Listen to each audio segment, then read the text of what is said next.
What's going on? I'm gonna talk about something a little bit controversial. It was off of a video I watched from a person yesterday. They had done over 10 plus years in jail. And he was just talking about how the system breaks people. So I was thinking about this systematic racism and the whole system in general and how it's been a plot. So the guy's talking about all the stuff that happens in prison. He was most lamely talking about gay people in prison. He said some people come in and they're already gay. He said, but then there's a lot of these dudes that be in jail and they be gay in jail, but when they come home, they straight. And so they were talking about it, and he was like, well, some of those guys don't consider themselves gay. But in prison, you was a whole different person.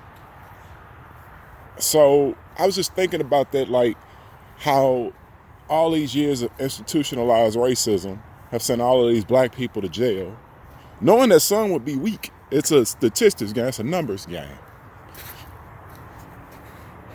And now I see most of that spilling into the streets. Most of these guys are coming home with confused minds.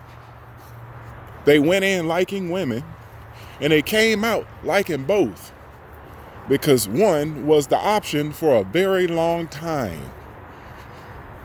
So as much as they love women, they don't know how to appreciate no woman. Most of them have been around men all this time. They don't know how to appreciate no woman. And some of them done had sex with a man. And as much as they want to love a woman, they don't know how. Man, I was just looking at that, like how you can send a dude to jail for 10 years. And I don't know if people know this, but men are sexual beings. This is what scientists have proven over a very, very long time. Since everybody want to go to scientific evidence.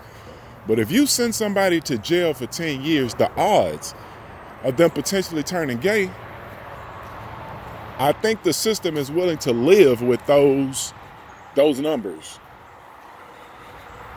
And I feel it was a plot. The thing is, you sit people around each other. You sit people around like around too much, around each other. Shit's gonna happen. I was listening to Menace Louis Farrakhan speak one day, and he spoke on his daughter dating her boyfriend, and she said they were in a space alone together, and he was like, I don't think y'all should be alone. And she said, Dad, you don't trust me. He's like, oh no, I trust you. I don't trust nature. And I thought that was one of the most perfect answers I've ever heard, because nature is always going to win, especially when you put two things into place at the same time. It's a real game that's been played on black men, and now most of these dudes, they come home and it's being integrated into all of our lives. Like, this shit has just been integrated. Like, most of these dudes come home, some of these dudes be raping at home. And the thing about a boy is, when a boy get raped or a man get raped, he ain't gonna tell nobody, because everybody gonna look down on him. So you have some of these guys coming home, and they're men, but they've been doing all of that stuff for all of these years in prison. I don't know, man. I think it's a lot of shit that's going on with black people, curse-wise, cursed by these people that knew that something like this would happen. They knew this shit was gonna happen. They was giving black dudes 20, 30, 40 years for, like, I seen a dude the other day, he got 30, 40 years of stealing some batteries. 1988. Them white judges knew exactly what the hell they was doing when they locked that dude up. And them politicians, when they made that crime bill, knew exactly what it was going to do to a certain amount of peoples. They knew. I have no doubt in my mind that they knew. And so now we're here. And I think it's a lot of men that's confused out there. It's some men that went through that system. And now that they feel some type of way, they don't know what to do about it.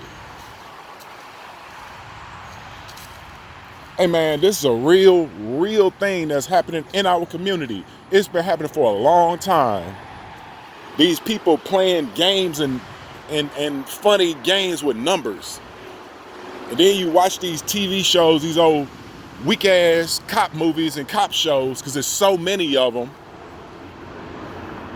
And then you go to the part where they talk to the DA, you be like, damn man, it's just 10 years. God man, the guy don't want 10 years. I'm giving him a deal. 10 years. Motherfucker be like, yeah, bitch, 10 years, nigga. Take this 10 years and shove it up your ass. They be like, yeah, man, it's just 10 years of your damn life, bro. Just 10 years. And they've been doing this shit for a long ass time. It's been generation after generation.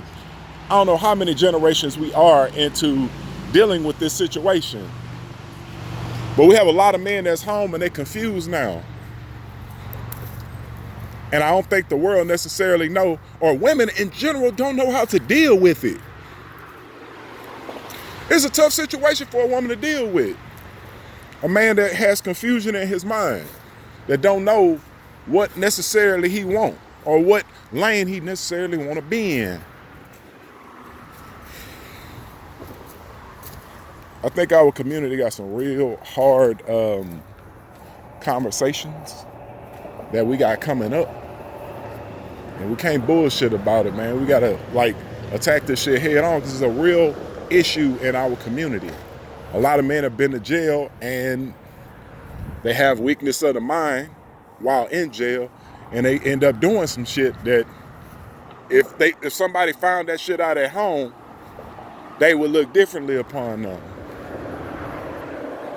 So I don't know, man. It just feel like it's a part of the system, man. Just one of them little wrinkles that they just threw up in there like, yep, we'll just play the numbers with these niggas. And that's how it rolled.